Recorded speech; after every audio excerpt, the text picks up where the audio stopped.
So UFC 148 just happened. Here are my live reactions, results, recap. You know what it is. This is Chaell Sonnen 68. So the first fight on the main card was Mike Easton facing off against Ivan Mendes. Ivan Mendes pretty much could not get anything going this fight. He got a nice couple strikes in. I believe I gave him round two. I don't know why the judges gave Mike Easton round all the rounds. One judge agreed with me in 29-28, but this was a very not exciting fight. This fight was pretty much just a grapple fest with little petty strikes. Nothing really too heavy here, nothing really too big.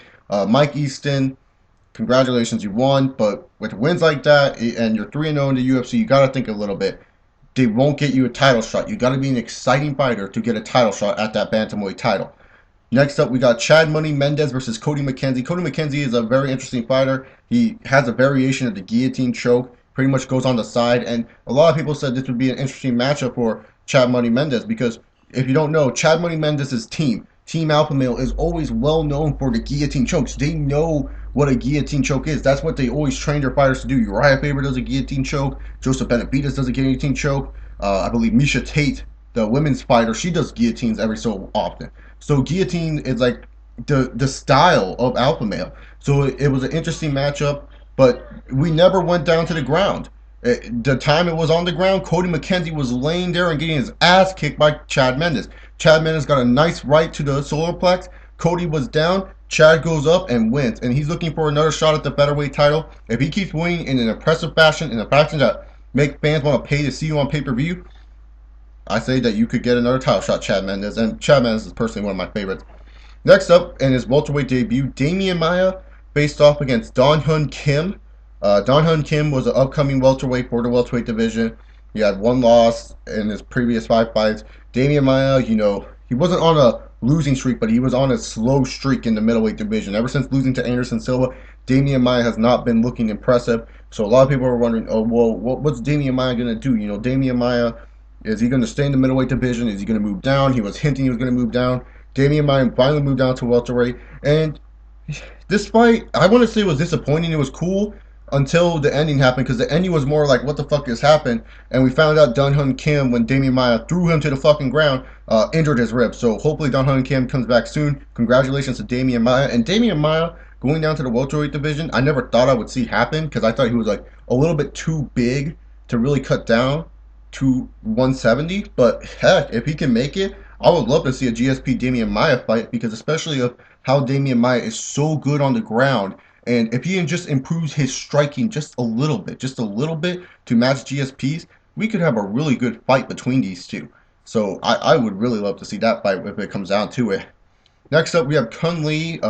After his disappointing loss to Chaell Silva at UFC 138, he's facing off against the returning and former #1 contender to the middleweight title, Patrick Cote.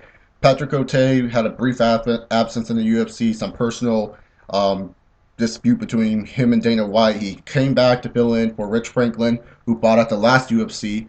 So Patrick Cote versus Kun Lee, you knew this match was going to be all about the stand-up game between these two. Patrick Cote is known for his striking. Kun Lee is known for his unorthodox kicks, and we got some cool kicks from Kun Lee. Kun Lee and Patrick Cote had a really fun brawl to watch. This was a fun brawl. Not really too much MMA aspects in there. There wasn't a lot of takedowns being made. There wasn't a lot of ground game being worked. There was some clinch holding, but that's about it. There was nothing really too special in this fight, but it was still entertaining.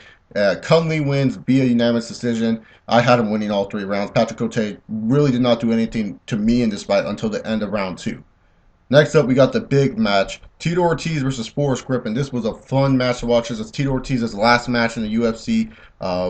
Pretty much, he is retiring from MMA. He was inducted into the UFC Hall of Fame, rightfully so. Longest light heavyweight champion ever with 5 title defenses. Now let's see if John Jones could maybe break that down the line. But Tito Ortiz versus Porous. Porous and Tito was a good fight. Porous won round 1 in my opinion. Round 2 was kind of dead even, because Tito, even though he got the good knockdown on Porous really did a good job coming back after that knockdown, and he got so much solid shots against Tito. Round 3, even though Tito had Porous on the ropes, Porous at the end, Tito was just gassed. He was just tired, and so Porous kept on landing so much points by striking him right in the dome, and pretty much Forrest Griffin, for some odd reason, at the end of the fight, before the judges even announced, he just walked out of the cage. He just walked out of the cage. He was leaving, looked like he was leaving the building, a la UFC 101. And then Dana was all running after him. I'm like, what the fuck is going on? Forrest comes back though, thankfully. Forrest Griffin wins, and I agree with that decision. I had Forrest winning round 3 because of that late blaze that he had, and Tito pretty much looked like he gave up. Tito's a UFC Hall of Famer, great career, Tito Ortiz.